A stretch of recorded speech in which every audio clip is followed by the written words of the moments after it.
Eu tenho aqui uma intervenção para fazer, não perguntas muito específicas aos participantes neste painel, mas em duas perspectivas que me parecem importantes. Eu sou tenente coronel da Força Aérea, de 1970, das Forças Armadas em 1970. Só devo dizer, entrei em 1979 para a Força Aérea, isto é importante, e nessa altura sempre me habituei a ter ou a ver no então Hospital da Força Aérea, hoje Hospital das Forças Armadas, a ter uma resposta completa, cabal, posso afirmá-lo, quer relativamente a mim, como oficial no ativo, como militar, quer relativamente aos meus familiares. Mulher, filhos. Eu recordo que todas as minhas filhas, por exemplo, nasceram na Casa de Saúde do militar, hoje chama-se isso. Todas elas tiveram aquelas operações da garganta, do nariz, no Hospital da Força Aérea, hoje Hospital das Forças Armadas. E, portanto, minha mulher a mesma coisa, mas eu lembro-me que era trivial. Nós utilizávamos o hospital com toda a naturalidade, eu como militar, eles como familiares. Havia todos os podemos que eu sempre tenho andado por isso. Havia consultas de pediatria, havia tudo. Naquela altura. A degradação vai-se dando e chegamos ao momento em que estamos hoje. E eu, por sorte, há boa sorte e há má sorte, mas é sorte. Eu, há 15 anos, das razões das funções que eu ocupo, quer como secretário-geral da Associação de Oficiais, quer como presidente há 10 anos, tenho outra visão da realidade, que passa o meu contacto e trabalho muito direto, muito aproximado, quer com o político, quer com os vários chefes de Estado-Maior-General das Forças Armadas, que há 10 anos para cá, sensivelmente, tutelam no Hospital das Forças Armadas. A realidade a que chegamos, em termos de ministeriais, lá está, a parte da má sorte, tive ainda várias reuniões com o doutor Diabrando, Ministro da Defesa. Também mantive nestas coisas. Depois, naturalmente, o doutor Azevedo Lopes, depois o Ministro Gravinho, a doutora Helena Carreiras, e em termos já agora de chefe de Estado-Maior, o General Pina Monteiro, o Valente Silva Ribeiro e agora o General do Conselho. Eu recordo-me numa reunião com o Dr. Diabo, quando ele, extremamente pressionado, naquela altura, nos tentou explicar qual era a visão dele para a estruturação normal.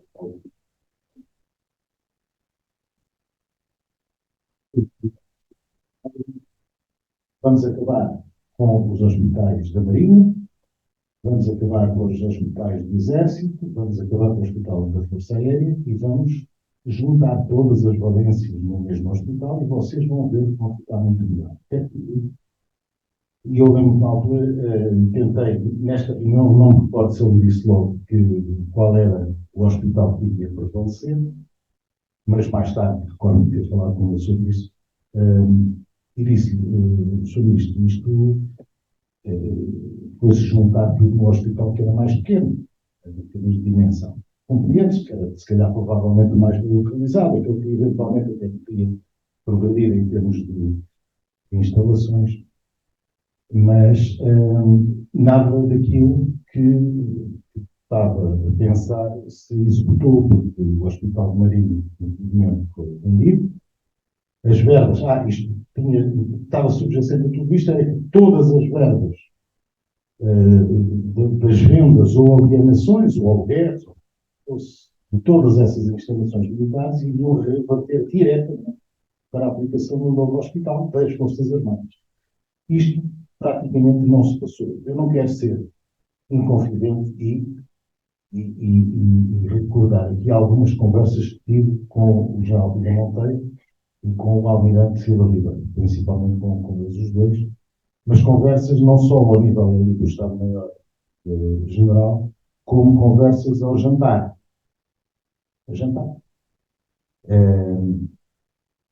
Em que muitas vezes as associações, eu não quero falar só de AOF, que os outros também têm feito o melhor possível, em que éramos nós que tínhamos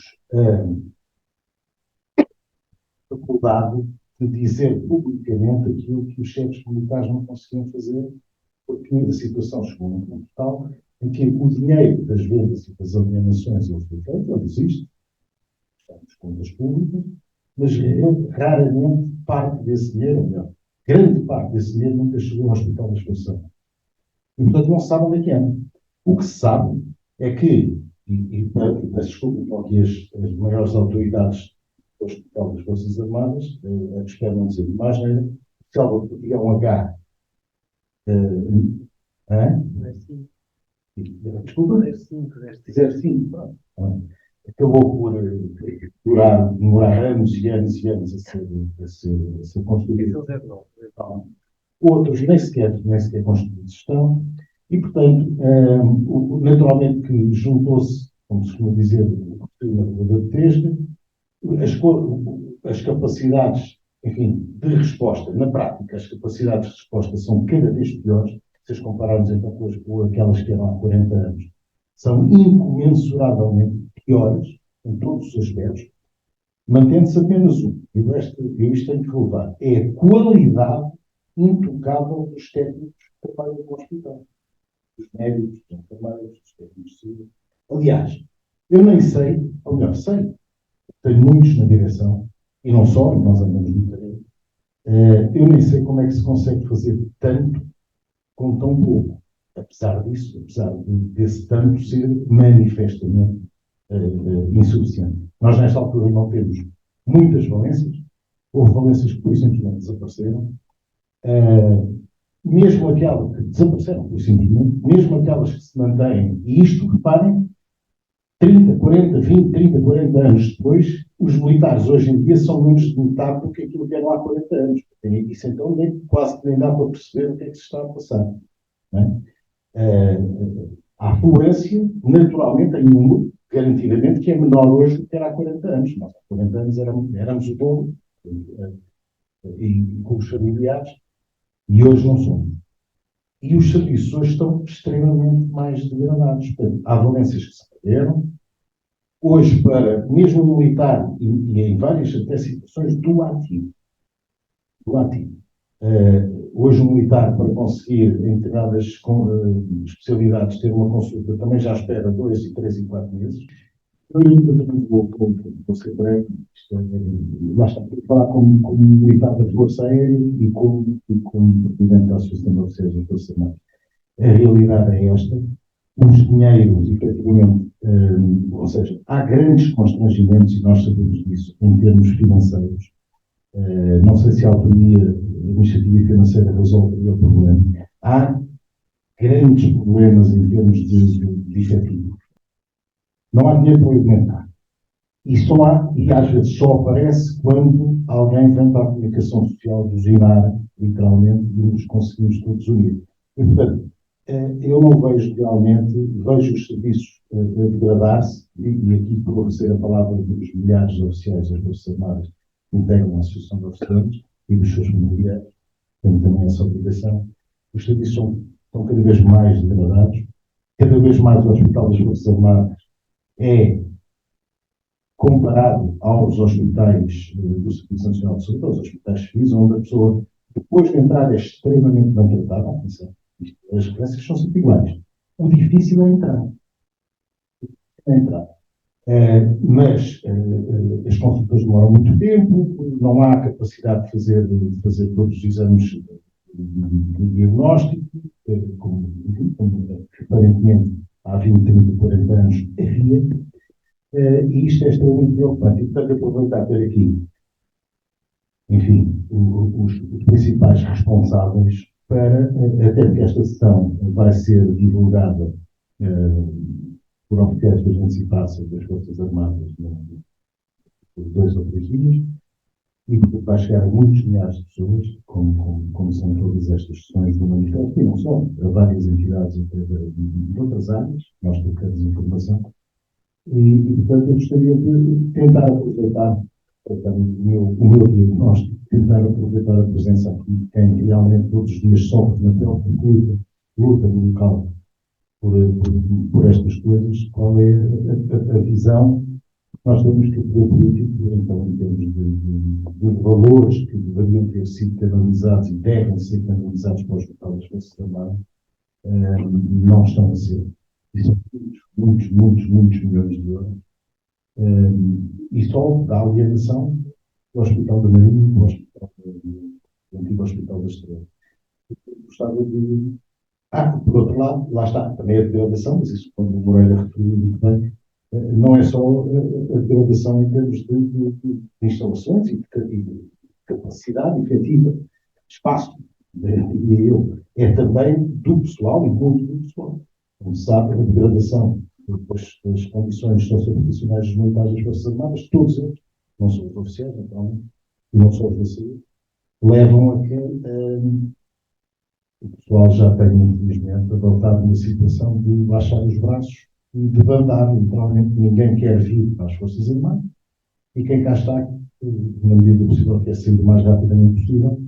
E quando falamos de saúde militar, estamos a falar de algo que é absolutamente estratégico, demasiadamente sensível, para podermos assistir ao desmantelamento total da instituição e numa área, enfim, todos nós caminhamos e precisamos de cuidados de saúde, enfim, está cada vez pior, infelizmente. Obrigado.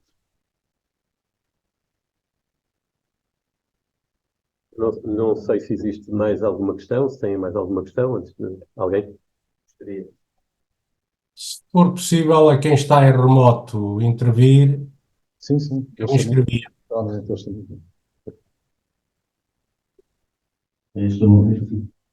Eu gostaria de colocar a minha questão, acima de tudo, ao Dr. Jorge Machado.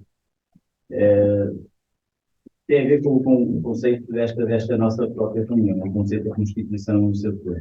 E a questão que eu coloco tem a ver com a palavra dever. Nós sabemos que na nossa Constituição a saúde é um direito, mas eu questiono se este conceito de direito não deveria estar associado também a um dever, o cidadão ter um dever na sua saúde, já que isso existe noutras Constituições. E isto porquê? Porque, como referiu e também partilho dessa opinião, a promoção da saúde, a prevenção é a chave.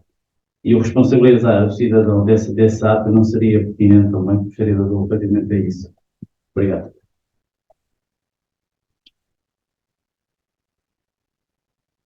Penso que o João Alves. Sim. Acho que ele responda já. Se calhar, ainda tínhamos, eu penso que havia ali mais há pouco uma mão no ar.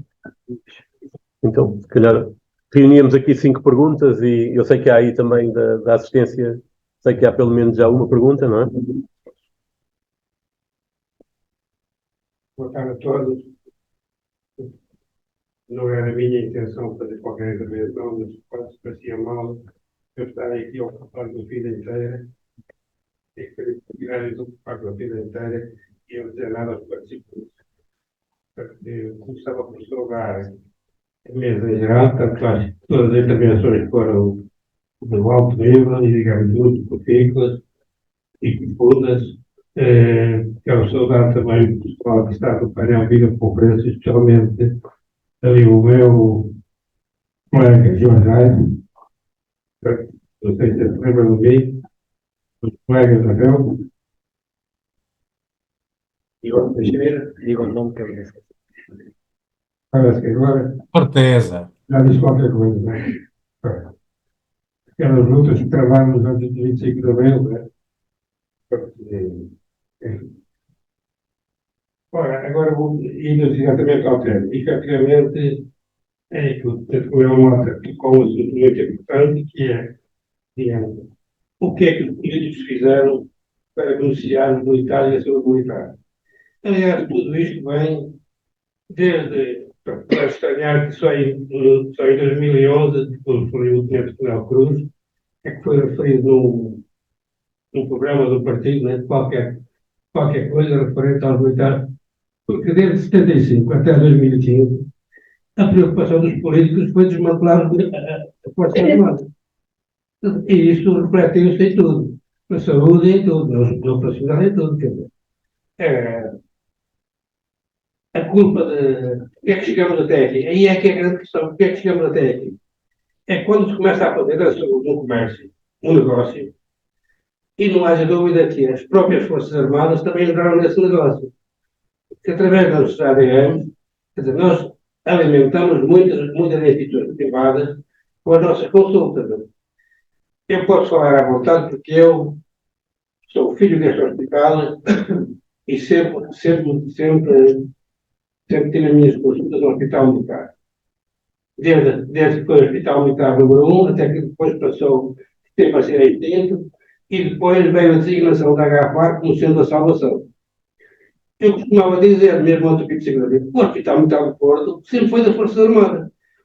Antes de 74, onde é que ia a polícia, onde é que ia a marinha, onde é que ia a força aérea? Era pouca, mas vinha aqui.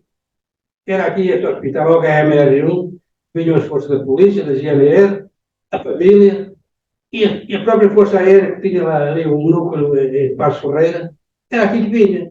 E nós dizíamos com alguma ironia, epá, criaram o do Porto já foi o hospital das Forças Armadas desde o início, sempre foi. Não vou agora inventar nada. Sempre foi o hospital das Forças Armadas. E só não acabou. Efetivamente, digamos, o poder político precisou dele em algumas ocasiões. Quando se vê atrapalhado, vai-se ao Hospital das Forças Armadas.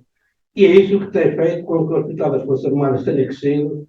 Quando foi criado, quando foi unificado lá o Hospital de Lisboa, claro, aquilo era uma coisa também aberrante, não? Mas os políticos pensaram na parte económica e não pensaram no planeamento, nas consequências. A primeira coisa é acabar com a Marinha e acabar com a Força Aérea.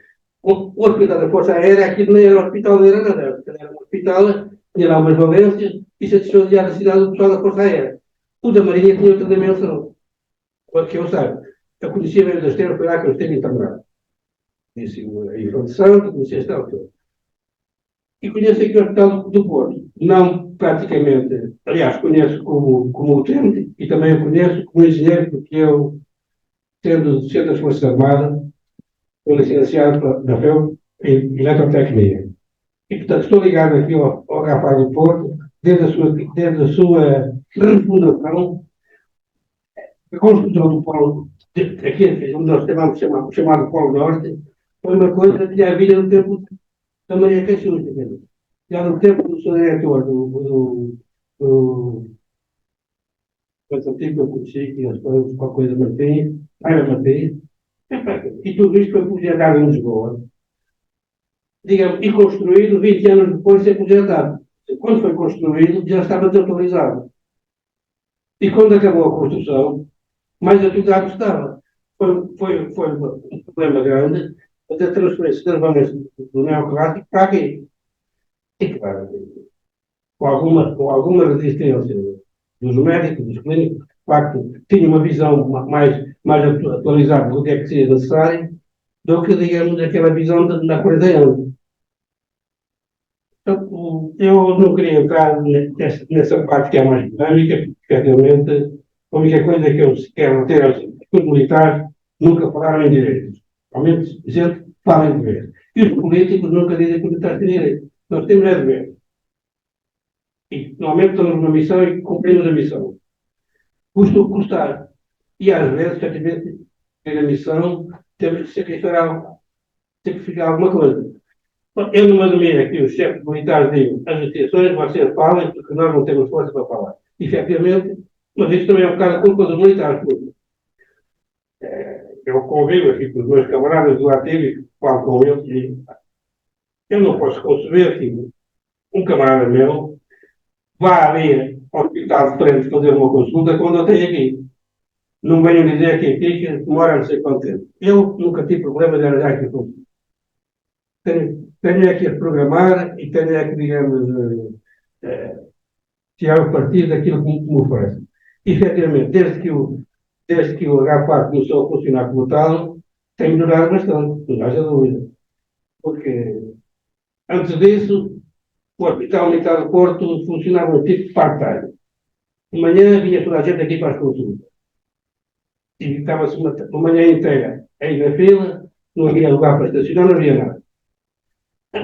Eu, ao tempo, digamos, consultor, na altura chegava ali, é muito fácil de resolver o problema do estacionamento do hospital militar, é diferenciar as consultas. Em vez de dizer, vai estudar não, marcar uma consulta para não. Eu, como já era um remédio, desculpa o termo, eu já sabia quando marcava uma consulta, era sempre ao fim da manhã, era o último. Eu, durante o tempo, andava aí a trabalhar. Depois, no fim, ia à consulta. Mas muita gente vinha às 9 e estava aqui para ser atendido ao meio-dia e meia. Claro, ocupava o parque, ocupava tudo, e as coisas não funcionavam. A partir do momento em que mudou o paradigma, neste momento acho que está tudo muito melhor. Não há problema de estacionamento, não há problema de consulta. Até me pergunta a que hora quero a consulta. Não só. Eu dou-me ao luxo de escolher o horário. E pronto, olha, eu a mim dá mais jeito de tarde ou de manhã, até me dou ao luxo disso. Só tenho a dizer que, realmente, o Hospital das Forças Armadas está no bom caminho, devemos ter orgulho de o termos, e devemos apoiar os profissionais e devemos pressionar os políticos, porque, seriamente, nós chegamos a esta situação por culpa da política que foi seguida. Porque hoje em dia, os deputados que estão a ter na Assembleia da República, daquela geração que foi isenta do serviço militar obrigatório. E, portanto, e tem aberração ao serviço militar. E as Forças Armadas foram um bocado desmanteladas, deixaram de ser atrativas, porque criou-se aquela ideia de que, não são necessárias para nada. E, efetivamente, as Forças Armadas não são necessárias para nada, também ninguém acaba com elas, porque quando estão apertadas, dentro da mão. Eu fico muito orgulhoso quando vejo notícias a dizer que os pilotos das Forças Armadas respondeu à pandemia, respondeu à gripe, respondeu a essas coisas todas. Isso só me pode orgulhar. Agora, não venho a comunicação social a pôr cá fora um bom exemplo daquilo que se pratica no Hospital das Forças Armadas. Quer dizer, é uma comunicação social, o Serviço Nacional de Saúde é um caos, a culpa não sabe de quem é, e, portanto, aparecem os médicos que depois aparecem como deputados dos partidos, por aqueles que querem desmantelar o Serviço Nacional de Saúde. Pronto, eu acho que já estou a entrar para um caminho que é mais polémico, mas tinha que dizer isto para ter feito com a minha consciência. Muito obrigado aos jogadores, ao meu colega Jorge Aires, boa sorte e até sempre. Boa tarde a todos. Sou Gestor Branco, Helder Costa, representação da ARS. Eu tinha duas questões, já que estão aqui responsáveis pela parte do HPAC. Das duas questões estão relacionadas. A primeira é se existe algum critério em marcação de consultas para mobilidade do ativo versus os restantes pacientes. E como referiu o Sr. Presidente, está a ocorrer muito bem, está a ser normal um militar do ativo marcar uma consulta em novembro e ter consulta agendada para abril deste ano, ou seja, mais de 4 meses depois. Isto, de certa forma, encoraja a que nós, no Ministério da ADM, procuremos os serviços privados, com quem há protocolos, e desta forma temos que pagar ainda mais para estarmos prontos e aptos para o serviço. Era só estas duas questões que gostaria de colocar. Obrigado.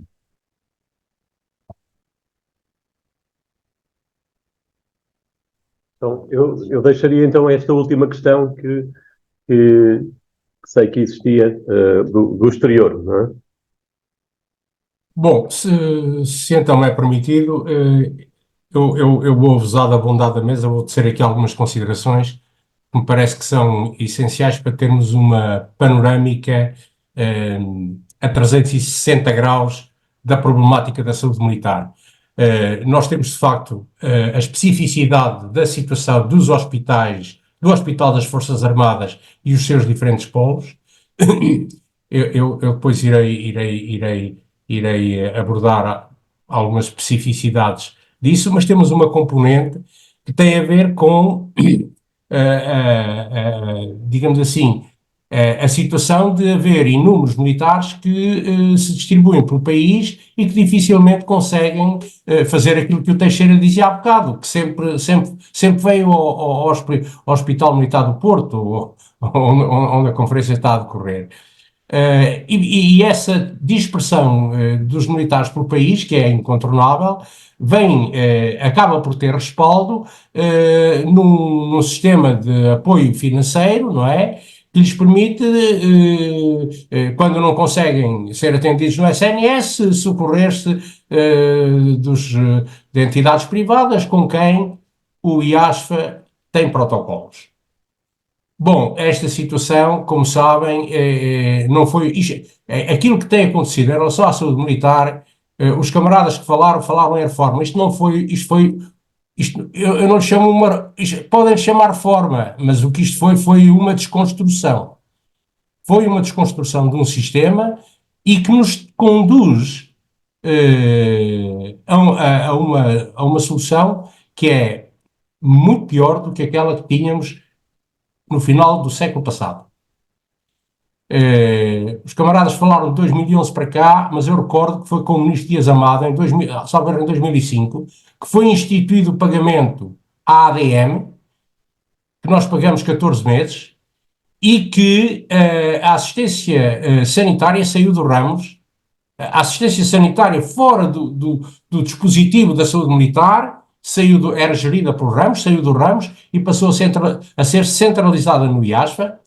E eu não vou abordar mais a especificidade do IASFA, mas é só para assinalar que quando temos que abordar a questão da saúde militar, temos que abordar nesta visão de garantir o acesso à saúde militar a todos os militares. E há muitos que efetivamente não podem vir a Lisboa, não podem vir ao Porto, portanto temos que balancear aqui esta situação. Agora, o que os militares não têm é que pagar para a ADM. Não pagavam, alguém inventou que devíamos passar a pagar e não têm que pagar. Nem para eles, nem para os seus familiares diretos com quem vivem. Porque enquanto que uma pessoa que não é militar, posso dar um exemplo, um engenheiro não é militar, vai trabalhar para um banco, se for preciso tem uma pensão de reforma e uma assistência na reforma que não se compara com qualquer pensão que têm os militares hoje, não é? E portanto nós estamos, digamos assim, estamos numa situação em que, pelas razões que aliás foram invocadas, o apoio à família militar e ao militar do ponto de vista da saúde e da reforma, diria eu, é uma condição essencial para que os militares possam cumprir e se dedicar integralmente ao cumprimento da missão. Portanto, temos este problema dos militares estarem a ser convocados para financiar a sua assistência à saúde quando ela tem que recorrer a outras entidades que não a saúde militar, que é uma situação absolutamente obtusa e à qual tem que se pôr fim, começando desde já por acabar com os descontos de 14 meses para a ADM, que é também outra coisa, enfim, esotérica. E que até o próprio Tribunal de Contas considera irregular. E depois, em relação à saúde militar, ao dispositivo, ao sistema de saúde militar, de facto, falo como utilizador. Eu, ainda recentemente, tive que me socorrer do Hospital das Forças Armadas. Fui à urgência. Fui excelentemente atendido. A médica mandou-me fazer um TAC ao tórax. Lamentavelmente não o pude fazer nesse dia porque o TAC ficou inoperativo. É compreensível, compreendo isso. O que eu tenho dificuldade em compreender é que perante esta situação eu devia ser encaminhado para uma consulta de medicina interna e quando saio da urgência e a seguir me dirijo aos serviços para marcar a consulta, só me podem marcar a consulta para março. Isto é que eu acho estranho, não é? Para não falar na situação da urologia, em que eu ligo para marcar consultas e não há agenda para marcar consultas. Portanto, não escondamos os problemas para ficarmos satisfeitos com nós próprios, com uma análise mais otimista. Há, de facto, problemas sérios de redução de especialidades, de tempos médios de espera para consultas que os camaradas conhecem seguramente melhor que eu, e isso tem que ser apresentado, porque senão não conseguimos defender o essencial para nós e para os que nos vão seguir. Não escondamos os problemas. Muito obrigado. Muito bem, temos então aqui 5 questões barra reflexões colocadas pela audiência. Eu passaria para aquela que tinha já uma questão mais direta, que foi colocada pelo enfermeiro Moreira ao Dr. Jorge Machado, e as outras já analisaremos seguidamente. Esta era uma pergunta direta. Permitam-me só apresentar um minuto. Volto já. Eu julgo que a questão do dever, no que diz respeito às questões da prevenção na saúde, eu não sou especialista em saúde, nem perto aqui quem me acompanha muito mais fico nessa matéria. Ok, acho que já estamos a ouvir, certo? Ok. Então o que eu estava a dizer é que precisamente a Constituição também responde a esta questão e diz que compete ao Estado definir metas e valores para a questão da prevenção, a medicina preventiva. E aí passa por a educação para a saúde, passa necessariamente pelas escolas e termos de educação para a saúde claramente, passa por um reforço do papel que é do centro de saúde, considerados cuidados de saúde primários, são fundamentais, e não temos uma visão do Serviço Nacional de Saúde tão focado na vertente hospitalar, porque ela é final de linha. E, portanto, esta é uma diferença de concepção. Os privados não riscam nada disto. E isto só se consegue com um investimento público e com a obrigação do Estado de promover esta. Claro que o cidadão também terá responsabilidades para se ver responsabilidades pela própria saúde. Mas isso parem, um camarada meu que trabalha em saúde pública dizia, no século passado, a imagem do homem rico era um gajo muito gordo, não é? Desculpa a expressão, mas era um senhor muito gordo, a fumar charuto com um copo de whisky na mão, não é? Hoje, o estereótipo de um homem muito rico é o estereótipo de um homem que está elegante, faz ginástica, tem cuidados com a comida. Alterou-se o paradigma. Porquê? Porque a informação que hoje as classes superiores têm relativamente aos cuidados de saúde é a correta e, portanto, tem outro cuidado consigo próprio. Naturalmente que num país em que há muita gente que não consegue comprar peixe, não consegue comprar carne de qualidade, tem que apostar em carnes, tudo isto entra na equação. Portanto, há o dever das pessoas promoverem a saúde, certo, mas também há o dever do Estado de garantir que as pessoas tenham condições para chegarem lá, não é? E esse é o papel fundamental que compete ao Estado e que acho que está por cumprir. E a Constituição está por cumprir nessa matéria também. E são também questões socioeconómicas, não haja dúvidas quanto a isso. Hoje, as classes sociais mais baixas são as que têm piores problemas de saúde, são as que têm os problemas de obesidade, são as que têm os problemas que depois, no fim da linha, reduzem a esperança média de vida. Portanto, esse é um problema que temos que enfrentar. Eu gostava de aqui pegar na questão que aqui foi colocada de diferentes perspectivas, mas que vão desembocar à mesma questão, que é, na intervenção, o Tenente Coronel Paulo Cruz dizia que a saúde dos militares, a saúde militar, usando a expressão que depois foi introduzida, é um privilégio ou não é um privilégio? Porque isto leva-nos à questão do financiamento. E eu inverti, e muitos dos participantes fizeram uma pergunta então, mas porquê os 14 meses? Eu já nem vou para a questão de 14 ou 12 meses. Devem os militares, sim ou não, financiarem a questão da saúde, a saúde militar, a ADM? A minha opinião é não. Zero. E eu faço a pergunta ao contrário. As Forças Armadas poderiam viver sem ADM? Do ponto de vista operacional, teríamos Forças Armadas sem saúde operacional e a vertente de apoio às famílias? O chefe de Estado-Maior das Forças Armadas prescindem disso? O militar desconta voluntariamente ou obrigatoriamente para a ADM? obrigatoriamente desconta para a ADM. Não faz parte da sua vontade descontar. Isto não é um seguro de saúde. Porquê? Porque a saúde nas Forças Armadas tem uma característica muito peculiar, que é fazer parte da estrutura fundamental para o funcionamento de umas Forças Armadas. Não que eu saiba, não há nenhumas Forças Armadas no mundo que não tenha uma componente de assistência na doença. Dos próprios, das famílias, da retaguarda, tudo. Para as pessoas, para os militares que tiveram depois sequelas das missões militares para os deficientes das Forças Armadas. Não conheço nenhum país que não tenha esta estrutura. E, portanto, é uma opção do militar ter ou não ADM? Não é. E, portanto, o Estado deve haver uma separação clara, e o IASFA tem uma situação particularmente difícil, deve haver uma separação clara entre os campos, aquilo que é componente de assistência social, daquilo que é a ADM, e o Estado deve assumir a sua responsabilidade. Porque isto passa por o Estado assumir aquilo que a Constituição diz, de todos temos direito à saúde. E os militares têm direito à saúde, como aqui também já foi referido pelos meus colegas de debate. Os militares têm direito à saúde. Não têm que pagar para a ter. E ainda para mais numa componente tão particular como é numa estrutura de Forças Armadas, em que esta questão da saúde é claramente operacional. E, portanto, eu julgo que há aqui esta questão que deve ser colocada.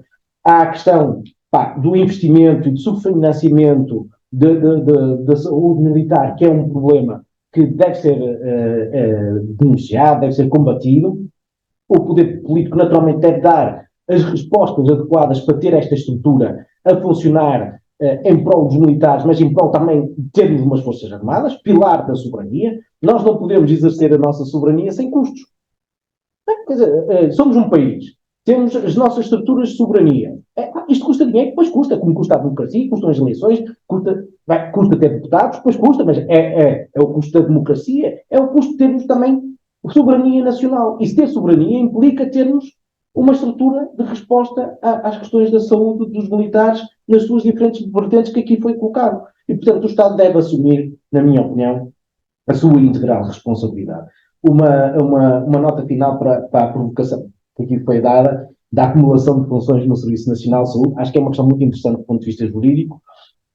Claro que no resto do setor da função pública há a possibilidade de acumular funções a requerimento e tal. Aqui seria uma situação diferente do ponto de vista jurídico, que implica profissionais das Forças Armadas exercerem funções no combate à lista de espera no Serviço Nacional de Saúde. Naturalmente que eu acho que isso poderia ser ultrapassado e até servir motivo. Estava a dizer ao contrário, estava a dizer nós recebemos os doentes aqui na nossa unidade. Muito bem, então isso resolve-se naturalmente com um protocolo em que naturalmente os profissionais também sejam compensados, como são compensados os profissionais dos restantes serviços. Portanto, acho que isso passaria muito por agilizar as respostas entre ministérios, porque estamos a falar dentro de mesmo dos ministérios e articular essa mesma questão. Mas eu terminava com uma nota de que o Estado, na minha modesta opinião, e cumprir a Constituição significa que o Estado tem que assumir as suas responsabilidades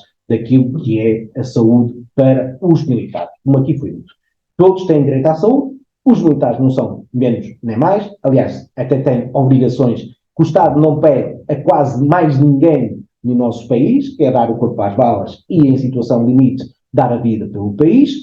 Aos profissionais da polícia também é colocado um nível de exigência muito, muito parecido, diferente, mas parecido. E, portanto, nós temos de ter cuidados especiais de saúde para com estes cidadãos a quem pedimos tanto.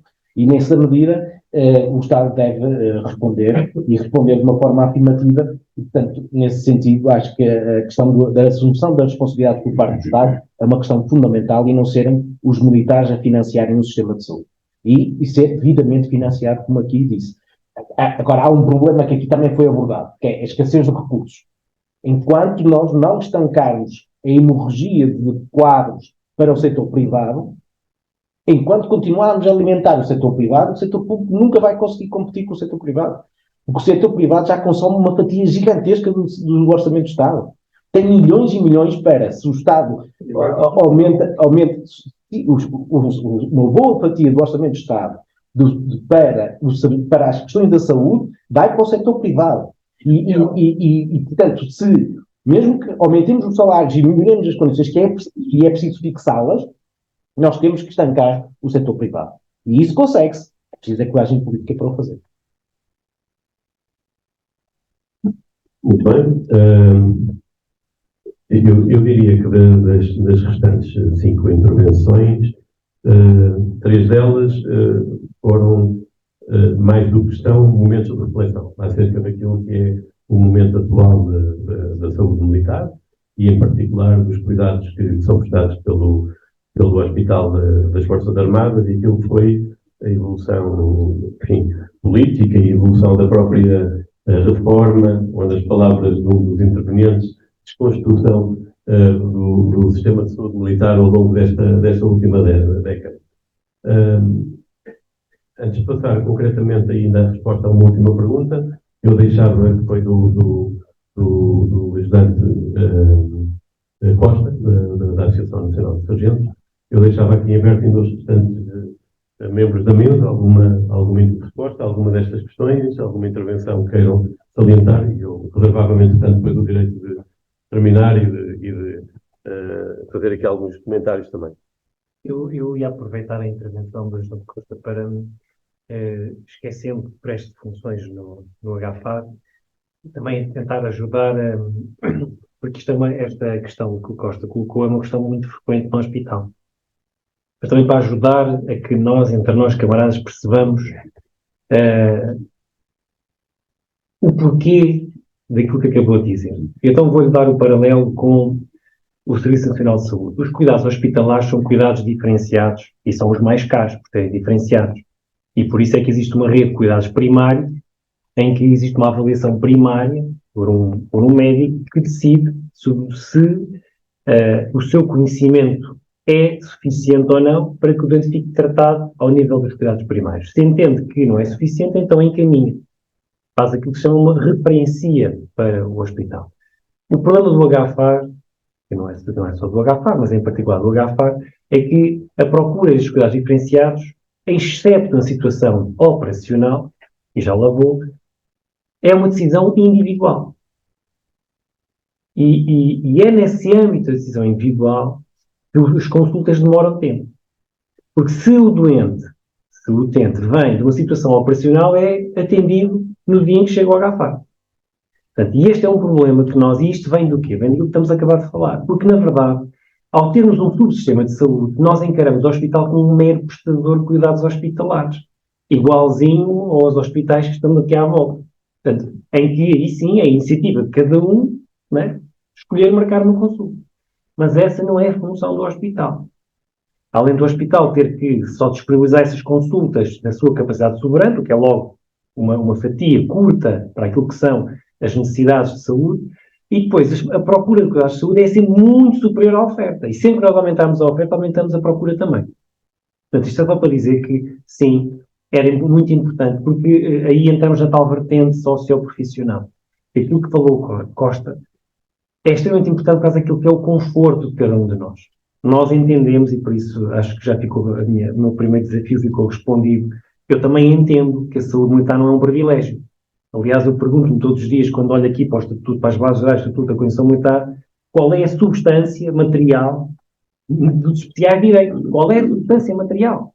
Eu sou filho de um militar e neto de um militar, portanto eu sei qual era a substância. Eu sei, que eu já nasci na vida militar, já nasci militar. Portanto, sei muito bem a diferença entre aquilo que era a condição militar há 40 anos e aquilo que é hoje. Portanto, mas isto é importante diferenciar. Sim, o hospital tem dificuldades em algumas áreas de marcação de consultas porque elas advêm de uma decisão individual. Quando a decisão é de um modelo de referenciação que é precário, o nosso modelo, aqui é que está a grande questão. Nós, há 20 anos atrás, tínhamos médicos nas unidades e, portanto, o militar ia à sua unidade, era referenciado e, portanto, não havia nenhuma dúvida que ele necessitava de um cuidado hospitalar. Como essa rede de referenciação não está montada, porque não há recursos para a ter, então cabe-nos a nós individualmente tomar decisões que não são nossas, são da ortopedia, são da pneumologia, e claro, os serviços aí estão a disponibilizar a capacidade soberana que é curta. Portanto, que depois se deparam também com a sua escassez de recursos no dia-a-dia. Portanto, Isto é tudo uma bola de neve, em que, na verdade, todos ralham e ninguém tem razão. Não é? Mas é sempre uma preocupação, aliás, é talvez das que nós analisamos as reclamações, que se chegam a agafar, é uma das reclamações mais frequentes no hospital, mas nós conhecemos a capacidade soberana do hospital. Na verdade, o hospital não tem muito mais para onde esticar, porque, enfim, a diminuição da capacidade é óbvio. Dizia hoje de manhã que há um trabalho muito interessante publicado na revista militar, não sei se é a revista militar, se é a revista do Exército, agora não me lembro, de um médico que agora é voluntário no hospital, que é um general do Exército, já reformado há uns anos, em que ele estuda esta reforma, como diz o Major Jalais, que deu numa redução da saúde militar, em que se mostra que passámos de 500 camas hospitalares militares para cerca de 200. Não é preciso dizer muito mais do que isto. Quer dizer, na verdade, o conceito estratégico fala numa capacidade de reserva estratégica, mas, bom, a reserva estratégica, eu pelo menos conheço, para mim a reserva é sempre algo que não está a ser empenhado, precisamente é uma folga de empenho. Nós não temos folga de empenho. Não é? Só nós sabemos o esforço que o hospital tem que fazer para disponibilizar camas do SNS. Não é? E com tudo aquilo que isso significa, não é? Desde logo o juízo que é feito pela família militar, a achar que nós estamos a cortar capacidades à família militar para disponibilizar aos outros cidadãos. Quer dizer, isso é logo um juízo que nós assumimos que já somos culpados logo à partida. Mas, enfim, isto é... este ditado popular é muito bom, não é? Em casa onde não há pão, todos ralham e ninguém tem razão. Portanto, todos têm razão. Portanto, mas era só para ajudar também a perceber isto. É verdade. E é verdade também o que diz, que depois nós somos empurrados à procura de outras soluções.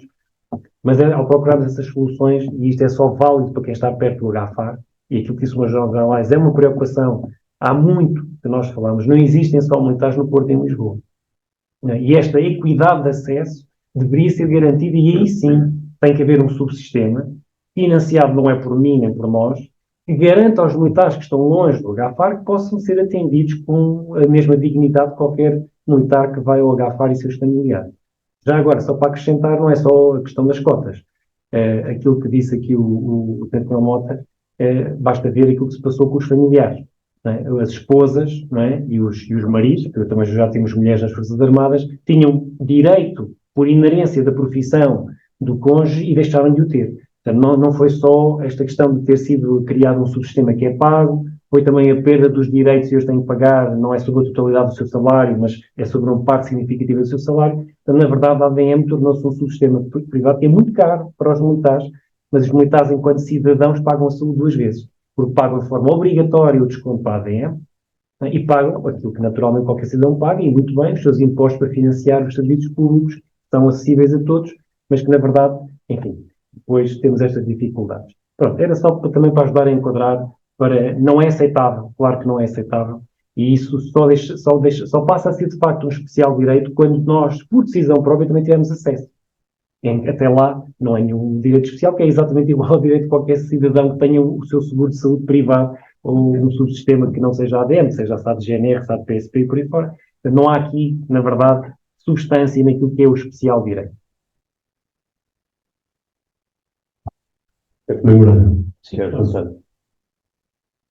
Praticamente já foi quase tudo dito agora pelo Manuel Cruz. De qualquer forma, a questão que o Sr. Presidente Costa colocou é idêntica à maioria das outras colocadas, que tem a ver com a questão do atraso, da espera de resposta para consultas. A questão que temos aqui que realmente diferenciar a tipologia de consulta que é necessária. Dentro da saúde operacional, eu penso que isto está a funcionar neste momento bem. Eu ainda não conheço a realidade 100% do polo de Lisboa ainda, apesar de neste momento já ser um coordenador de polo, mas ainda não conheço. Mas conheço a realidade aqui bem do polo de Porto, onde temos um espaço aberto com profissionais dedicados para todas as solicitações que têm a ver com saúde operacional, ok? Portanto, diferenciado pelo espaço, as pessoas, os contactos, e automaticamente as coisas funcionam quando são solicitadas. Portanto, em Lisboa, penso que será da mesma forma, ainda não atenção. As questões relacionadas com outra tipologia de assistencial de outras consultas de especialidade. Há dificuldades, numa especialidade mais que noutras, tem muito a ver com os profissionais profissionais que o hospital tem disponível, para a fluência, digamos assim. O hospital tem um esforço nesse sentido para dar a resposta de mais curto espaço de tempo, mas tem a ver com essas competências. Eu não sei se há alguma questão mais, alguma reflexão, se algum dos elementos aqui presentes tem mais alguma coisa a acrescentar. Então, eu iria aqui, enfim, ser aqui alguns breves comentários finais, mas também gostaria ainda de, enfim, tocar aqui mais 2 pontos aqui relacionados com a questão que colocou o ajudante Costa, e reiterando aquilo que já foi dito pelo Tenente-Coronel Paulo Cruz e também pelo enfermeiro Moreira. Gostaria de destacar que, na realidade, e há elementos a quem não agrada de todo que haja tempos de espera no hospital, é justamente a direção do hospital. E eu aqui estou e tenho aqui os meus 2 subdiretores dos 2 pontos. Naturalmente que esta é uma preocupação que temos e que é comum a todos nós, não é? E a procura de soluções que temos tentado, de uma forma cada vez mais intensa, a encontrar. O que é que eu gostaria aqui de dar ainda como uma nota da Chega? Vejam no Hospital das Forças Armadas aquilo que decorreu de tudo o que aqui foi falado, uma entidade prestadora de cuidados de saúde que, para além daquilo que é a atividade assistencial, tem, de facto, outras atribuições. E nós somos, recorrentemente, isto não é crítica, eu estou a falar isto de uma forma objetiva, não é dizer que isto é um mal, é dizer que isto decorre daquilo que é a nossa atividade, dar apoios à atividade operacional e a muitas questões relacionadas com a atividade operacional que decorrem semana a semana. E somos confrontados semana a semana com necessidades de alteração, muitas vezes, que implicam alterações de consultas, alterações de cirurgias, que ultrapassam aquilo que é a vontade da direção. Volto a dizer, isto não é uma crítica, isto decorre do facto de sermos um hospital das Forças Armadas e termos que estar empenhados em dar apoio à atividade operacional dos ramos e em algumas atividades no âmbito do Estado-Maior-Geral das Forças Armadas. De forma que, como fator de planeamento, naturalmente isto nos altera aquilo que é o nosso planeamento, porque muitas das coisas surgem de forma inopinada. E volto a dizer, isto não é crítica, é uma constatação da realidade e que decorre do facto de sermos um hospital das Forças Armadas. Para além disto, eu diria que, naturalmente, que estamos cientes, e isto depois remete-me para aquilo que tem algumas considerações finais, de que, e isto já foi aqui abundantemente falado hoje, a questão dos recursos humanos não é fácil, de facto. E é verdade que temos vindo a assistir ao longo dos últimos anos, enfim, à semelhança do que acontece nas Forças Armadas em geral, a uma dificuldade naquilo que é o recrutamento de novos profissionais de saúde e a própria retenção daquilo que são os que já cá estão, não é? É um esforço grande que tem vindo a ser travado, no sentido de conseguir garantir a continuidade destes profissionais, mas sabemos que não é fácil e muitas vezes isto não resulta sequer de insatisfação com a manutenção das fileiras, resulta daquilo que também já foi aqui falado, que é, existe uma concorrência forte externa que não existia há 20 anos atrás, nem há 10 sequer, e que faz com que haja uma fuga de facto de profissionais de saúde para o estrangeiro, que decorre daquilo que é a visão diferente da nova geração, que decorre de facto desta globalização e desta facilidade de mudar de país e trabalhar noutros sítios que não acontecia há 10 anos atrás, muito menos há 20, não é? E que também nos vai dilapidando alguns dos nossos recursos humanos, que depois são insubstituíveis. O que é que eu gostaria aqui de transmitir? É que, na realidade, estamos sensíveis a isso. E sendo eu convicto de que, para sentir o pulsar de um hospital militar, é importante vestir a farda, é importante ter estado em missões, é importante ver e ter este sentimento de pertença à família militar para saber tratar adequadamente aqueles que nos recebem e ver aquilo que são as suas expectativas. E gostaria eu de ter um hospital plenamente preenchido por militares, não tendo absolutamente nada contra os civis, mas naturalmente que hoje tenho que perceber, não é, que na realidade o esforço que temos vindo a desenvolver, e gostaria que eu, enfim, tomassem boa nota disto, tem sido um esforço crescente no sentido de dotar o hospital de um corpo clínico com civis, à semelhança do que dizia o enfermeiro Moreira na sua apresentação, que também não é fácil, porque tem implicações orçamentais, tem implicações políticas, implica muita, entre aspas, luta e negociação com o poder político para o conseguir. Também não é fácil, e como digo, isto não é uma crítica, é uma constatação objetiva das dificuldades e das limitações orçamentais, financeiras e de procedimentos, enfim, em termos de contratação e de procedimentos concursais, mas naturalmente tem vindo a ser desenvolvido um esforço muito grande. E isto que eu vou dizer não é, enfim, não é segredo, é público. Neste momento nós estamos a terminar um procedimento concursal para o ingresso de 160 profissionais civis de diferentes categorias profissionais no hospital, 30 médicos, 30 enfermeiros, 41 assistentes técnicos, 38 assistentes operacionais, farmacêuticos, técnicos superiores e terapeutas. Porquê? Porque, na realidade, aquilo que é o nosso corpo clínico de pessoal militar não é suficiente para responder às necessidades, e nós estamos cientes disso, e sabemos que também nós podemos identificar, porque eu não formo um capitão de fragata ou um tenente de coronel de um dia para o outro. Ele já teve que cá estar durante mais de 20 anos para ser capitão de fragata, ou tenente de coronel, ou ser major médico, ou tenente de coronel enfermeiro ou farmacêutico. E depois de sair não há outro que o renda num dia, não é? Vai demorar outros 20 anos a ter outro. Portanto, naturalmente temos feito este esforço no sentido de ir recrutar civis, e para além destes 160 que estamos quase em fase final de integração no quadro do hospital, ao longo deste mês e do próximo será concluído. Este processo começou no segundo semestre do ano passado, e que posso transmitir-vos também sem reserva que foi, diria eu, uma vitória, na medida em que a quantidade de candidatos a cada lugar foi enorme, e à luz daquilo que são as dificuldades de contratação dos hospitais do SNS, devo dizer, enfim, sem nenhuma imodéstia, porque não é meu triunfo, é de todos nós, militares, que de facto conseguimos um concurso, eu diria, quase preenchido a 100%, e vamos avançar com grande brevidade, assim vem a autorização do poder político, que está em andamento desde há algum tempo, para mais 176 elementos para o quadro do pessoal civil. De facto, neste momento, fruto da dificuldade em recrutar militares, que vão demorar muito tempo a ser formados e chegarem ao ponto que nós precisamos dele, e porque não entram na quantidade que queríamos e porque não os conseguimos reter todos, de facto, temos que recorrer a pessoas credenciadas e formadas e que possam engrossar o quadro pessoal civil, que nos responde de uma forma mais imediata a estas questões e que também nos garante sustentabilidade, como dizia o enfermeiro Moreira, nos momentos em que nós, militares, aqueles que vestimos a parte, temos que ir para as missões e não podemos estar cá. Não é? E aí temos sempre alguém que na nossa retaguarda nos garante o funcionamento do hospital. Gostaria de dar esta nota para dizer que estamos sensíveis a isso. Não é um processo que resolva com caráter imediato, estamos a trabalhar, enfim, estamos a fazer aqui algum planeamento, como também foi falado pelo enfermeiro Moreira, porque naturalmente é um problema que nos preocupa. Devo-vos dizer, e isto não é também uma crítica, é uma constatação que é amplamente falada entre nós. Eu venho de um hospital, e como digo, isto não é nenhuma crítica aos outros hospitais, nem a dizer que há melhor nem pior.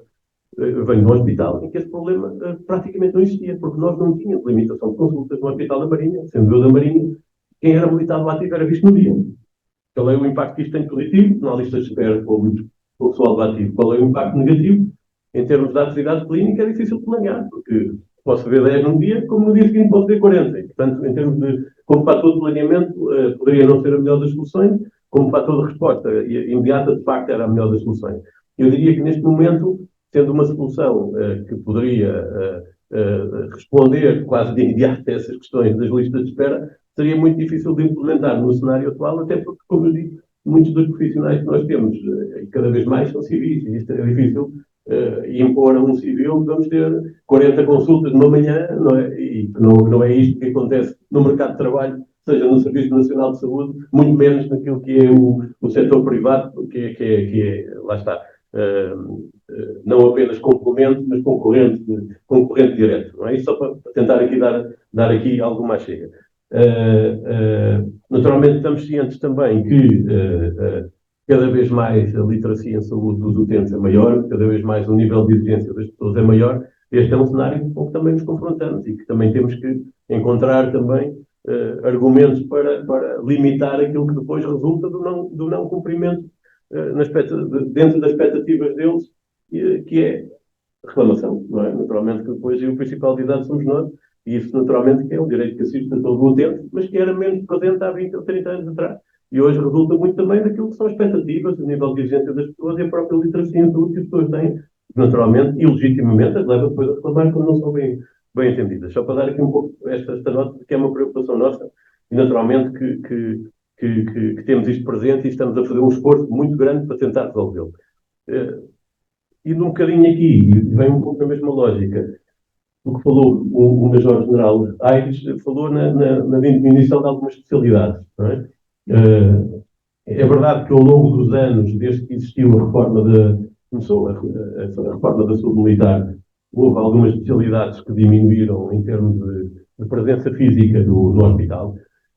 No caso de algumas delas, estamos a tentar recriá-las, e eu diria que no caso da pediatria, de uma forma mais externa, começámos a fazê-lo em Lisboa, estamos a planear fazê-lo também aqui no Porto, obviamente que tentaremos, enfim, à medida que o tempo for passando, ir aumentando este leque de especialidades, passar-lhes apenas a mensagem que, e não interessa agora chorar sobre o leite derramado, houve momentos em que houve algumas especialidades que, enfim, saíram do hospital, ou melhor dizendo, algumas das pessoas que trabalham em algumas especialidades saíram do hospital e que é difícil retomar. Isto decorre muito do facto daquilo que eu estava a dizer há pouco. Acreditem que o esforço é hercúleo que temos desenvolvido para conseguir trazê-las de volta. A verdade é que isto é um mercado de trabalho. O mercado de trabalho é assim, na verdade, há especialidades que são muito difíceis de conseguir fazer voltar e eu vou aqui usar, estamos aqui a falar abertamente dos problemas, isto não é uma questão que não tenha sido já falada, é um pouco como comparar em linguagem futebolística aquilo que acontece nas diferentes ligas de futebol, não é? E, naturalmente, se eu tenho alguém que joga na Liga Portuguesa e é confrontado com a possibilidade de jogar na Premier League em Inglaterra ou na Bundesliga na Alemanha, naturalmente que a capacidade e a competitividade da nossa liga não é igual. O que é que eu quero dizer com isto? Naturalmente que cativar profissionais de saúde para determinadas áreas hospitalares não é fácil, porque a concorrência, de facto, é feroz no mercado de trabalho externo e, pura e simplesmente, não existia sequer há 20 anos, ou existia de uma forma mais tenue há 10. E hoje é muito difícil, apesar de um esforço muito grande que eu quero que acreditem que todos temos vindo a travar, porque nós somos os primeiros a estar interessados em que o hospital melhore, enquanto responsáveis pelo hospital, mas também enquanto utentes e enquanto detentores de uma família que também é utente do hospital. Naturalmente somos os principais preocupados, porque também somos os principais visados se alguma coisa não corre bem, mas queria transmitir que o esforço é grande e continuará, e é com um sentido positivo que o encaramos no sentido de resolver os problemas. Que há algumas áreas com caráter imediato não é fácil, não é por esta razão, porque de facto temos uma concorrência grande que nos subtrai alguns recursos e que compete connosco de uma forma complicada de reverter, e que temos que ir encontrando mecanismos criativos de conseguir, pouco e pouco, passo a passo, ir resolvendo estas questões. Eu iria aqui só terminar aqui com umas breves considerações e deixar aqui também a nota daquilo que da nossa parte nós pensamos acerca de algumas destas questões, para além daquilo que foi falado. Eu gostaria de situar-me aqui naquilo que foi falado acerca da reforma da saúde militar e passar-lhes aqui esta mensagem, que na verdade é conhecida por todos, que tendo o Hospital das Forças Armadas, ou estando quase a cumprir 10 anos, naturalmente que isto tem sido uma fase que eu reputaria é fase de infância, digamos, de crescimento e consolidação e naturalmente herdeiros de um passado que tem valores, que tem um património histórico muito importante e que tem mais de 200 anos, no caso de alguns hospitais, mas naturalmente que tivemos que ultrapassar uma fase inicial que resultou fundamentalmente mais ainda em Lisboa do que no Porto, numa mescla de culturas institucionais e numa mescla de formas de trabalhar e de procedimentos distintos. E que, naturalmente, tendo alguns aspectos mais pacíficos e outros menos, naturalmente que, a pouco e pouco, vai-se criando uma cultura do hospital, não é? Isto é um processo que demora tempo, mas que tem vindo a ser consolidado e cada vez mais aquilo que queremos é um hospital uno e em que todos pensamos numa cultura do hospital e que incorporamos estes valores positivos que trouxemos dos ramos, mas que queremos criar, de facto, um hospital robusto e que cada vez sirva melhor e de forma mais célere e mais adequada aos interesses dos utentes. Por outro lado, dizer-lhes que, de facto, neste processo de gestão da mudança que tem sido a reconstrução, digamos, ou a reforma do sistema de saúde militar, e que naturalmente é mais abrangente do que o próprio hospital, estamos cientes de que existem, de facto, múltiplos desafios. E alguns já falámos aqui, fundamentalmente eu diria que os desafios mais relevantes passam naturalmente por este assunto que abordámos já amplamente hoje, que tem a ver com os recursos humanos, com a atratividade e a retenção, com a concorrência externa, com as necessidades de garantirmos uma formação profissional adequada para os nossos profissionais, para, enfim, cada vez mais procurarmos otimizar mecanismos de motivação para aqueles que cá estão, para conseguir, como foi falado também aqui pelo Fernando Moreira, contribuir para cada vez mais e porque isto nas novas gerações pesa ainda mais do que para nós, que já vamos numa fase mais adiantada da carreira, para haver uma equiparação, uma convergência nas carreiras profissionais com aqueles que servem no Serviço Nacional de Saúde,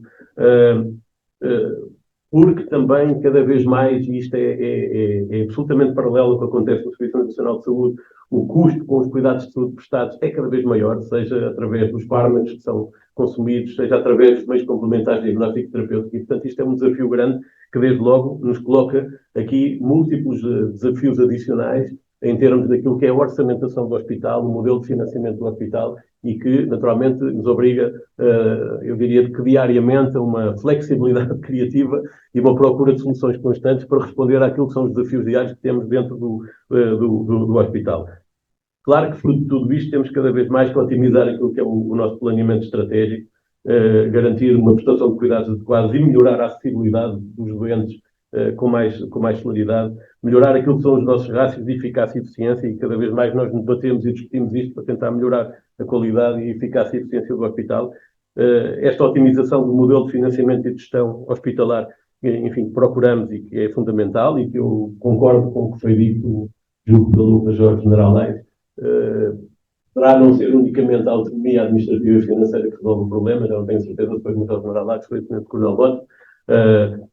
Pode ser importante, mas pode não ser condição única, mas é importante também nós termos aqui alguma hipótese de, enfim, melhorar aquilo que é o nosso modelo de financiamento. Eu diria ainda, isto é importante e resulta às vezes como crítica ao hospital, mas eu gostaria de passar também o lado positivo. Tendo o Hospital das Forças Armadas um hospital público, não é? É um estabelecimento militar, estabelecimento hospitalar militar, mas público, mas que não está integrado na rede do Serviço Nacional de Saúde, tem vindo ao longo dos últimos anos a procurar estabelecer cada vez mais sinergias, parcerias estratégicas, protocolos, acordos de cooperação com estruturas do Serviço Nacional de Saúde, e disponibilizando, na medida da sua capacidade soberana, serviços do hospital, seja em termos de atividade puramente clínica, seja meios complementares de diagnóstico e terapêutica, mas também celebrando acordos em termos de formação a nível académico com faculdades, que permitam garantir, por um lado, o incremento da motivação também dos profissionais que trabalham no hospital, por outro lado, incrementar os níveis de formação dos profissionais e, por outro, de facto, tornar o hospital também um parceiro próximo, digamos, do Serviço Nacional de Saúde. Eu já vou dizer onde é que isto entronca nas críticas e o que é que tem de positivo. Esta experiência com o Serviço Nacional de Saúde foi muito potenciada por aquilo que foi a vivência da pandemia nos anos 2020 e 2021. Já tinha começado um ano antes e tem vindo cada vez mais a intensificar-se nesta sazonalidade que implica, enfim, este período em que a gripe está mais ativa, e neste momento isto é uma expressão bem viva, pois temos cerca de 40 doentes do Serviço Nacional de Saúde internados nos dois polos, que não é fácil, como o Tenente Coronel Paulo Cruz aqui ressalvou. Eu gostaria de destacar-vos que, em termos daquilo que é a saúde militar, a própria ANAP, no seu conceito estratégico, defende cada vez mais a cooperação e as sinergias entre o sistema de saúde militar e os serviços nacionais de saúde dos vários países, ou as estruturas de saúde dos vários países, no sentido de otimizar a prestação dos cuidados de saúde, pois percebeu-se na pandemia que nenhum dos sistemas por si só é absolutamente capaz de responder a tudo, e percebe-se também cada vez mais no cenário, enfim, militar atual, com enfim, os vários cenários de confrontação que existem pelo planeta, que as sinergias também entre as duas estruturas são relevantes, e não é por acaso que o que questionar acerca da nossa disponibilidade para apoio em relação a questões como receber feridos da Ucrânia ou outras situações que nos chegam. Portanto, ressalvar com isto que nem sempre isto é bem encarado, e o Coronel Paulo Cruz falou aqui, por aqueles que são os nossos utentes principais do hospital, não é? Que são os militares e a família militar. Mas, na verdade, isto é um desafio com o qual o hospital é confrontado, este sinal de proximidade com o Serviço Nacional de Saúde, relativamente ao qual é impossível não responder positivamente. Eu diria que isto também é uma forma de afirmação do próprio hospital e de lhe conferir alguma visibilidade externa, não é? Se alguma virtude tiveram também, enfim, se eu posso dizer desta forma, as guerras que vivemos atualmente, foi também chamar a atenção daquilo que são os militares e daquilo que o sistema de saúde militar pode valer nestas alturas, e esta foi também uma virtude da guerra que foi a pandemia, não é? Mas naturalmente que nós estamos cientes que aquilo que queremos fazer é dar esta resposta e traçar estes caminhos de proximidade sem beliscar aquilo que é a nossa atividade intrínseca, que é servir a nossa população, mas estamos cientes que isto nem sempre é encarado de forma positiva, porque o que parece resultar como uma visão imediata é que nós, ao fazermos uma coisa, vamos descurar a outra. Não é essa, seguramente, a intenção do hospital. Dizer-lhes ainda que há alguns aspectos que são absolutamente relevantes e que apesar de tudo, e as críticas que existem, que são legítimas, há uma preocupação de haver planeamento estratégico no hospital. Há este sentido de serviço público, nem sempre se tende já naquilo que é, enfim, outras estruturas hospitalares, e isto é abundantemente referido, e registrei com apreço aquilo que foram também as informações que aqui foram transmitidas, que depois, quando vão ao hospital, são bem tratadas. Não é? Há espírito de missão, há espírito de equipa, há coesão, há disponibilidade que também decorre da nossa condição militar. E existem, inclusive, nichos de diferenciação que o hospital tem que não existem noutros locais, nem em outros hospitais, e que nós temos que, cada vez mais, saber valorizar e saber acarinhar e saber ver como um ponto positivo daquilo que é o nosso sistema de saúde militar. E eu chamaria a atenção que não conheço outros hospitais que tenham um centro de medicina subaquática hiperbárica, um centro de medicina aeronáutica, um centro de epidemiologia e intervenção preventiva, uma UNITA, uma unidade militar de toxicologia. Criámos recentemente aqui no Polo do Porto um serviço de medicina desportiva e de radiologia de intervenção. Enfim, tem havido um esforço grande. Gostava de dar também esta nota positiva, a par de outras dificuldades, constrangimentos, limitações que sentimos, mas dar-lhes esta nota positiva, porque o hospital está a fazer o seu caminho, com esforço, mas também com muita vontade, com muita dedicação e, como eu digo muitas vezes, com um impulso reformista, com irreverência criativa, com flexibilidade, com agilidade e com reescrever todos os dias caminhos e metas para aquilo que pretende. Dizia outro dia, foi há 3 dias atrás, eu tive a oportunidade de estar acompanhado aqui por 2 elementos aqui presentes, numa reunião a propósito do Serviço Nacional de Saúde, para o qual tínhamos sido convidados.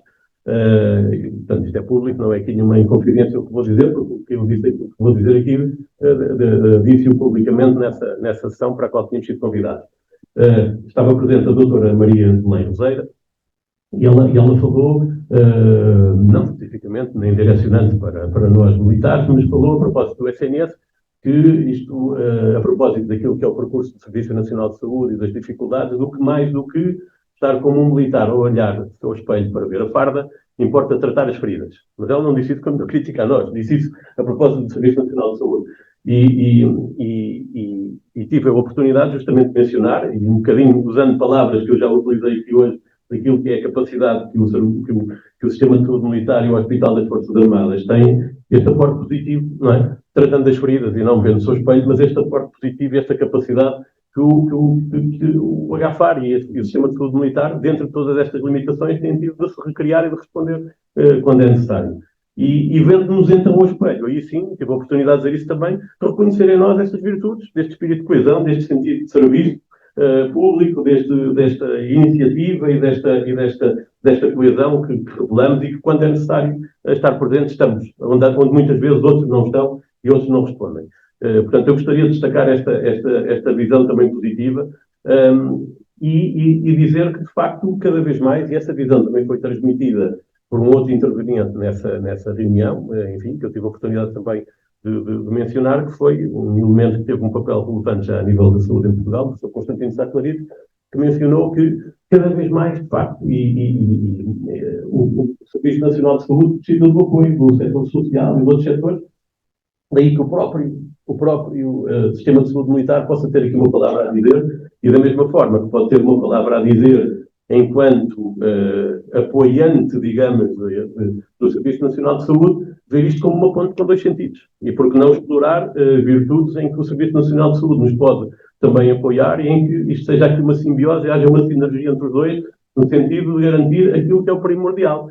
Não é que o diretor do hospital ou o subdiretor sejam reconhecidos como sendo os melhores subdiretores ou diretores do hospital, mas que os utentes sejam bem servidos, que isto é o que importa no fim, daí a 10 ou 15 ou 20 anos, é que os utentes do hospital sejam bem tratados e bem servidos, que esse é o objetivo maior de todos nós, e que tenhamos que, dentro da casa, garantir isto, mas também estabelecer as pontes que forem necessárias para conseguir garantir que esses cuidados são prestados através de cooperações, se para tal for necessário, garantirmos que os nossos utentes são bem tratados e que o hospital lhes garante esta porta de acesso. Finalmente, e mesmo para terminar, eu gostaria, enfim, do meio de, como lhes disse, de limitações, de constrangimentos, de desafios presentes e futuros para aquilo que tem que ser o crescimento da saúde militar e do hospital, terminar de facto esta visão positiva e dizer-lhes que muito daquilo que é o Hospital das Forças Armadas e muito daquilo que de facto é o garante deste suporte do sistema de saúde militar como garante da condição militar, também assenta muito naquilo que é e tem que ser sempre a nossa união, não é? A união de todos, dos ramos, do Estado-Maior-General das Forças Armadas, das associações militares, porque este é de facto o nosso hospital e aquilo que nós sentimos, e volto a realçar, isto aí com apreço, é que as pessoas, quando cá vêm, sentem-se bem tratadas. E, de facto, é diferente ter uma farda vestida e sentir a farda e saber como receber os utentes que também vestem uma farda e perceber quais são os seus problemas, o sentido do humano e do humanismo que tem de estar presente e que nós sentimos que está presente e que é muitas vezes motivo de elogios também ao hospital. Eu gostava de lhes transmitir que isso, estando presente do nosso lado, prestadores de cuidados de saúde, também resulta muito daquilo que é o aporte que nos trazem e deste esforço conjunto que todos temos que ter em prol da criação de um hospital cada vez mais robusto, cada vez mais forte, cada vez mais capaz de responder aos utentes e cada vez mais acessível também aos utentes, no sentido de garantir uma resposta mais célere. Enfim, terminava aqui esta intervenção dizendo que, como comecei, que foi com muito agrado que vi este tema da saúde militar como sendo um tema que mereceu, de facto, aqui este espaço de reflexão, porque, de facto, é um tema absolutamente fundamental e relevante para todos nós militares e como garante daquilo que é a nossa condição militar. Muito obrigado. Eu vou quebrar só aqui protocolo de não proporcional, né? Penso que é um esclarecimento importante. Referiu a entrada dos quadros de cerca de 170 agora, 170 mais efetivamente mais 176. Pronto. Sim. Eu para gostaria de clarificar só muito. Se esse número de pessoas é sempre não tenho nenhum dúvida e não vou entrar aqui ainda. Aliás, também temos estado envolvidos nessas lutas, digamos assim. É sempre positivo, mas isso não se vai refletir num aumento de pessoas a prestar cuidados de saúde no Hospital das Forças Armadas. É uma alteração, digamos, de estatuto. Eles são precários ou subcontratados em empresas e agora passam a integrar o quadro. É isso? Vou responder sim e não. Então, vou responder. Terão acompanhado aquilo que foi a dificuldade que aconteceu no final do ano 2022, que foi amplamente divulgado na comunicação social, em conseguirmos ter prestadores enfim, contratados para o ano 2023. O mesmo veio a acontecer o ano passado, que se resolveu quase na mesma altura, mas que não foi tão divulgado. Não foi divulgado, mas resolveu-se. esteve presente na possibilidade de nós conseguirmos obter os prestadores para 2023, que haveria autorização, que já vínhamos a pedir, de que houvesse este ingresso de 160 elementos para o quadro de pessoal civil. Aquilo que nós, de uma forma mais ambiciosa, propusemos no ano 2023 foi que não fossem apenas 160, mas que se aumentasse aquilo que eram, aquilo que constava no mapa de pessoal civil, aumentasse. Portanto, é um acréscimo àquilo que constava do mapa de pessoal civil. Portanto, a resposta é, relativamente ao mapa de pessoal civil, é um acréscimo. Relativamente ao total de elementos que trabalham no hospital, não é um acréscimo, porque de facto nós temos múltiplos prestadores, é no entanto um acréscimo em termos de horas, porque alguns destes prestadores estavam numa situação mais precária e tinham também menos horas, não, ou seja, não tinham horários completos. Portanto, neste momento o que garantimos é que vamos ter 336 pessoas que vão trabalhar a tempo inteiro no hospital. Se vamos aqui perguntar, é suficiente? Eu gostaria de ser mais ambicioso ainda e ter mais, com certeza. Obviamente, como eu tive o cuidado de referir há pouco, isto depois entronca também limitações de natureza orçamental e de autorizações e procedimentos concursais que só são autorizados depois de estarem como garantido o cumprimento dos outros requisitos. Mas aqui a ideia é que, como não se torna viável no futuro obter autorização para ter prestadores, temos que garantir que, à custa do incremento, no bom sentido, do incremento no mapa de pessoal civil, porque de facto esse incremento existiu, conseguimos garantir que se de facto nos for inviabilizado no futuro ter prestadores, que conseguimos garantir pelo menos o número de profissionais de saúde a trabalhar no hospital que temos no presente momento.